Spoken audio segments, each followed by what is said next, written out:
বিস্ফোৰণৰ সন্দেহত আটক কৰিলেও বিপ্লৱ সফল হ'বই আৰক্ষীৰ জিম্মাতি সাংবাদিকৰ আগতে মন্তব্য আলোচনাপন্থী আলফা নেতা প্ৰাণময় ৰাজগুৰু জুৰুডৰ গ্ৰেনেড বিস্ফোৰণত জড়িত থকাৰ সন্দেহত মহানগৰ আৰক্ষী আটক কৰিছে এইজন আলোচনাপন্থী আলফা নেতাক বিস্ফোৰণত জড়িত থকাৰ কথা অস্বীকাৰ কৰিছে প্ৰাণময় কিন্তু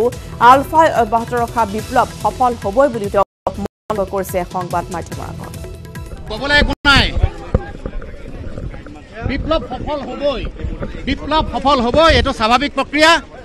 আৰক্ষীক বেয়া পাই লাভ নাই আৰক্ষীসকলক বেয়া ব্যৱহাৰ নকৰিব আমি নিজৰ জায়গাত নিজৰ ভাগে সুস্থভাৱে থাকিম সুস্থভাৱে আছো দেশ আৰু জাতিৰ কাৰণে আমি কাম কৰিম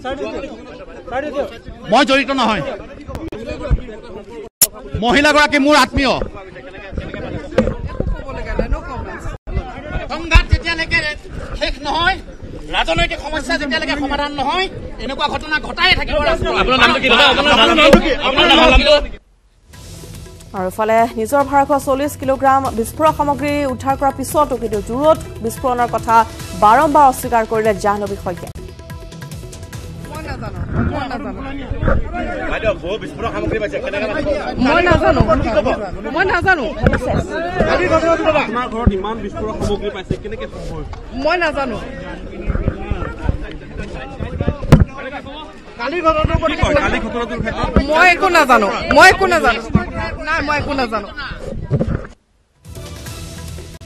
আৰু এনেদৰে গুৱাহাটীত জুৰুডৰ যি বিস্ফোৰণ কাণ্ড তাৰ পিছতে আচলতে সমগ্ৰ ঘটনা 14 ঘণ্টাৰ ভিতৰতে পোহৰলৈ আহিছে আৰক্ষী বাৰম্বাৰ জেৰা অব্যাহত আছে আৰু ইতিমধ্যে আমি জনাইছো যে বিস্ফোৰণ কাণ্ডত জড়িত ইতিমধ্যে জাহ্নবী শইকীয়া আৰু প্ৰাণময় ৰাজগুৰু আৰক্ষীৰ জালত পৰিছে আজি আদালতত তেওঁলোকক হাজিৰ কৰাৰ সম্ভাৱনা আছে আৰু ইতিমধ্যে আমি জনাইছো যে আৰক্ষীয়ে সকলো ক্লু ইতিমধ্যে লাভ কৰাৰ কথা ব্যক্ত কৰিছে আমাৰ জ্যেষ্ঠ সাংবাদিক ঋতিক কৌশিকৰ সৈতে আমি যোগাযোগ স্থাপন কৰিছো ঋতিক আপোনাৰ কাষলৈ আহিছো বহুতো নতুন ক্লু লাভ কৰিছে ইতিমধ্যে আৰক্ষীয়ে সেই কথা ইতিমধ্যে ব্যক্ত কৰিছে আৰক্ষী আয়ুক্তই আৰু শেহতীয়া কি তদন্তত পোহৰলৈ আহিছে আপুনি জনাওক শেহতীয়া খবৰ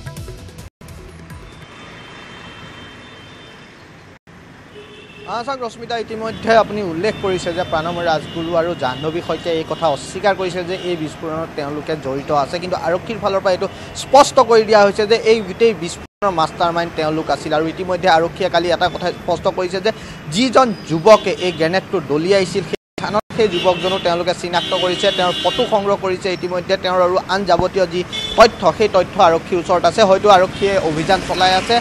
এদিন দুদিনৰ ভিতৰতে সেই যুৱকজনো আৰক্ষীৰ জালত পৰিব আৰু আৰক্ষীৰ ফালৰ পৰা এটা কথা স্পষ্ট কৰা হৈছে যে প্ৰাণময় ৰাজগুৰুৱে আলফাৰ স্লিপাৰ চেল হিচাপে কাম কৰি আছিল তেওঁলোকে জাহ্নবী শইকীয়াৰ লগত 1 তাৰিখে এই যি পাঞ্জাবাৰী নামঘৰ পথৰ আছিল তাত তেওঁলোকে থাকিবলৈ লৈছিল 1 মে'ৰ পৰা আৰু এইকেইদিনতে তেওঁলোকে এই পৰিকল্পনা কৰিছিল বুলি আৰক্ষীয়ে জনাইছে আৰু আৰক্ষীয়ে এই ক্ষেত্ৰত যেতিয়া অভিযান চলাইছিল ঘৰটোত বহু আপত্তিজনক তথ্য লাভ কৰিবলৈ সক্ষম হৈছিল সামগ্ৰী লাভ কৰিছিল বিশেষকৈ গান পাউডাৰ লাভ কৰিছিল প্ৰায় 40 কিলো গান পাউডাৰ তাত উদ্ধাৰ কৰিবলৈ সক্ষম হৈছিল তাত এটা বিদেশত নিৰ্মিত 9mm পিস্তল 25 জাই তাত উদ্ধাৰ কৰিবলৈ সক্ষম সমান্তৰালভাৱে বহুখিনি সামগ্ৰী উদ্ধাৰ হৈছিল য'ত তেওঁলোকে বোমা ইয়াত নিৰ্মাণ কৰিব পাৰে তেওঁলোকে ইয়াত বহু ফিউজ ৱায়াৰ তেওঁলোকে জব্দ কৰিছিল আৰু আন যি বিস্ফোৰক আছিল সেই বিস্ফোৰক তেওঁলোকে জব্দ কৰিবলৈ সক্ষম হৈছিল আৰু ইয়াৰ প্ৰতি লক্ষ্য ৰাখি আৰক্ষীৰ যি দাবী সেই দাবীটো সঁচা বুলি আমি ক'ব পাৰোঁ কাৰণ যদি এই বিস্ফোৰণটো জড়িত নাই কিন্তু এনেধৰণৰ বিস্ফোৰণ ঘটোৱাৰ কাৰণে তেওঁলোকে যে এই ব্যৱস্থা বা এই সামগ্ৰীখিনি তেওঁলোকে আনিছিল সেইটো নিশ্চিত আৰু আৰক্ষীয়ে ইতিমধ্যে উল্লেখ কৰিছে যে এইসকলে এই দুই মাষ্টাৰ মাইণ্ড আছিল এই গোটেই পৰিকল্পনাটোৰ আৰু পৰেশ বৰুৱা হওক বা আলফাৰ আন যিসমূহ স্বাধীনৰ সদস্য আছে তাৰ লগত যোগাযোগ আছিল আৰু স্লিপাৰ চেল হিচাপে তেওঁলোকে ইয়াত কাম কৰিছিল অকল এই দুজনেই নহয় বা গ্ৰেনেড যিজন সদস্যই গ্ৰেনেড ইয়াত নিক্ষেপ কৰিছিল সেই সদস্য নহয় আন বহু লোক ইয়াত তেওঁলোকৰ লগত যোগাযোগ আছিল আৰু এই ক্ষেত্ৰতো আৰক্ষীৰ ফালৰ পৰা সকলো তথ্য সংগ্ৰহ কৰা হৈছে যে আৰু কোন ইয়াত জড়িত আছিল কোন তেওঁলোকৰ লগত যোগাযোগ ৰক্ষা কৰিছিল আৰু কেনেধৰণে তেওঁলোকে এই গোটেই কামবোৰ কৰিছিল আৰু এই ক্ষেত্ৰত আৰক্ষীৰ ফালৰ পৰা এতিয়াও তদন্ত অব্যাহত আছে দুইজনক কালি নিশাৰ ভাগলৈকে জেৰা চলোৱা হৈছিল আৰু জেৰাৰ পিছত নিশা তেওঁলোকক খোৱাৰ পিছত আজি আদালতত হাজিৰ কৰোৱা হ'ব হয়তো আদালতত হাজিৰ কৰাৰ পিছত মহানগৰ আৰক্ষীৰ ফালৰ পৰা জিম্মা বিচাৰিব আৰক্ষীৰ আৰু জিম্মাত যি সোধপোছ হ'ব সেই সোধপোছত ওলাই পৰিব যে গোটেই পৰিকল্পনাটো কেনেধৰণে আছিল কি আছিল আৰু গুৰুত্বপূৰ্ণ কথাটো হ'ল যে মহানগৰ আৰক্ষীৰ কাৰণে এটা সফলতা এইটো বৰ কম সময়ৰ ভিতৰতে তেওঁলোকে যি লোকে এই বিস্ফোৰণ সংঘটিত কৰিছিল সেই বিস্ফোৰণ সংঘটিত কৰা লোকক গ্ৰেপ্তাৰ কৰিবলৈ সক্ষম হ'ল কিন্তু তাৰ আগতে আৰু এটা কথা লাগিব মহানগৰ আৰক্ষীৰ এইটো বিফলতাও কাৰণ সকলোতে নিৰাপত্তাৰক্ষী দিয়া আছিল সকলো তথ্য তেওঁলোকৰ ওচৰত আছিল তেওঁ চোৰাংচোৱা আগতীয়া তথ্য আছিল যে এনেধৰণৰ কুটাঘাত হ'ব পাৰে কিন্তু তাৰ পিছতো এনেধৰণৰ কুটাঘাত ৰোধ কৰিবলৈ সক্ষম নহ'ল কিন্তু 14 ঘণ্টাৰ ভিতৰতে কিন্তু সেই দুখীক বিস্ফোৰণ ঘটোৱাত গ্ৰেপ্তাৰ কৰিবলৈ সক্ষম হ'ল মহানগৰ আৰক্ষী আৰু এতিয়া মহানগৰ আৰক্ষীৰ এটাই চেষ্টা যে যিজন যুৱকে ইয়াত গ্ৰেনেডটো নিক্ষেপ কৰিছিল সেই যুৱকজনক গ্ৰেপ্তাৰ কৰা আৰু তেওঁৰ ইতিমধ্যে তথ্য লাভ কৰিছে আৰক্ষীয়ে তাৰ পৰৱৰ্তী সময়ত দেখা যাব যে আৰু কোন কোন ইয়াত জড়িত আছে আৰু কেনেধৰণে গোটেই এই যে স্লিপাৰ সেল সেই স্লিপাৰ সেলে কাম কৰি আছিল অসমত হয় নিশ্চয় ঋতিক আৰু আশ্চৰ্যজনকভাৱে জাহ্নবী শইকীয়া তেওঁ এগৰাকী অভিনেত্ৰী আৰু তেওঁৰ স্বামী হৈছে পেছাত এগৰাকী চিকিৎসক গতিকে তেনেধৰণৰ এটা পৰিয়ালৰ পৰা আহি তেওঁ এনেধৰণে কেনেদৰে এই সমগ্ৰ যি কাণ্ড ইয়াত সোমাই পৰিলে আৰু যিহেতু আমি ইতিমধ্যে পুৱাৰ ভাগত দেখুৱাইছিলোঁ যে যিগৰাকী প্ৰণৱ ৰাজগুৰু তেওঁৰ পত্নী হৈছে এগৰাকী শিক্ষয়িত্ৰী গতিকে কেনেধৰণে এই কাণ্ডত সমগ্ৰ ঘটনা তেওঁলোকে সোমাই পৰে সেয়া নিশ্চয়কৈ আৰক্ষীৰ অনুসন্ধানত পোহৰাই আহিব কিন্তু অভিযান যি চলিল সেই অভিযান সন্দৰ্ভত ঋতিক আমি পুনৰ জানিবলৈ চেষ্টা কৰিম 14 ঘণ্টাৰ ভিতৰতে এনেধৰণে যি মূল কালপ্ৰিট আছিল যাৰ ঘৰতে সমগ্ৰ যি পৰিকল্পনা ৰচনা হৈছিল তেওঁলোকৰ ঘৰৰ পৰা উদ্ধাৰ কৰা হৈছে বিস্ফোৰক সামগ্ৰী সেইসমূহ তেওঁলোকে ক'ৰ পৰা আনিছিল বা কি পৰিকল্পনা আছিল সেই সন্দৰ্ভত আৰু কিবা তথ্য পোহৰাই আহিছিল নেকি বা পূৰ্বতে কোনো ধৰণৰ সেই তেওঁলোকে কিবা কৰিছিল নেকি যিহেতু পাণবজাৰ এটা বিস্ফোৰণৰ ঘটনা য'ত আৰক্ষীয়ে ইতিমধ্যে জানিবলৈ চেষ্টাই নকৰিলে বা বিফল হ'ল আৰক্ষী যে কি বোমা আছিল সেইটো যিটো গ্ৰেনেড বিস্ফোৰণৰ ঘটনা পূৰ্বতে এটা সংঘটিত হৈছিল ঋতিক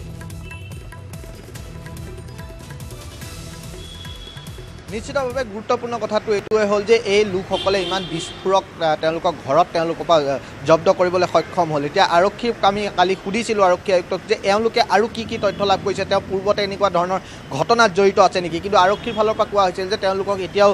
সোধপোছ চলাই থকা হৈছে সঠিকভাৱে এতিয়াও সোধপোছ হোৱা নাই কাৰণ কালি ধৰাৰ লগে লগে যিখিনি যাব প্ৰাথমিক সোধপোছ সেই প্ৰাথমিক সোধপোছত তেনেধৰণৰ কোনো তথ্য পোৱা নাই কিন্তু সন্দেহ কৰিব পাৰি কাৰণ যি ধৰণৰ বিস্ফোৰক আছে যেনেধৰণে তেওঁলোকে আইডি বনোৱা সামগ্ৰী বা আন সামগ্ৰীসমূহ আছে যন্ত্ৰপাতি আছে সেইবোৰলৈ চাই পাণবজাৰ যি বিস্ফোৰণ আছিল সেই বিস্ফোৰণত জড়িত থাকিব পাৰে কাৰণ আৰক্ষীৰ ফালৰ পৰা ইও সফল নহ'ল যে পাণবজাৰৰ যি বিস্ফোৰণ আছিল সেই বিস্ফোৰণ কোনে সংঘটিত কৰিলে কেনেধৰণে সংঘটিত কৰিলে কি তাত বিস্ফোৰক ব্যৱহাৰ কৰিছিল এই ক্ষেত্ৰত কোনো তথ্যই আৰক্ষীয়ে লাভ কৰিবলৈ সক্ষম হোৱা নাই বৰ্তমানলৈকে আৰু এই যি ঘটনা যোৱা পূজাৰ সময়তে এই ঘটনাটো সংঘটিত হৈছিল কিন্তু তাৰ পিছতো আৰক্ষী সফল হোৱা নাই হয়তো এই যি প্ৰাণময় ৰাজগুৰু আছে প্ৰাণৱৰ ৰাজগুৰু আৰু জাহ্নবী শইকীয়াক সোধপোছ কৰাৰ পিছতে সঠিকভাৱে সোধপোছ কৰাৰ পিছতে অনুসন্ধান কৰাৰ পিছতে তথ্য আহিব যে এই লোকসকল বা এই যি স্লিপাৰ সেল আছে এই স্লিপাৰ সেলে জড়িত আছিল নেকি কেনেবাকৈ সেই পাণবজাৰ বিস্ফোৰণত গুৰুত্বপূৰ্ণ কথা সেইটোৱে যে পাণবজাৰ বিস্ফোৰণৰ তথ্য এতিয়ালৈকে আৰক্ষীয়ে উদ্ধাৰ কৰিবলৈ সক্ষম হোৱা নাই কি বিস্ফোৰক ব্যৱহাৰ কৰিছিল কোনে কৰিছিল আৰু এই দুজন যি গ্ৰেপ্তাৰ হ'ল গ্ৰেপ্তাৰৰ বহু নতুন তথ্য উদ্ঘাটন হোৱাৰ সম্ভাৱনা আছে কাৰণ ইতিমধ্যে স্লিপাৰ সেল হিচাপে কাম কৰি আছিল বিগত বহু দিনৰ পৰাই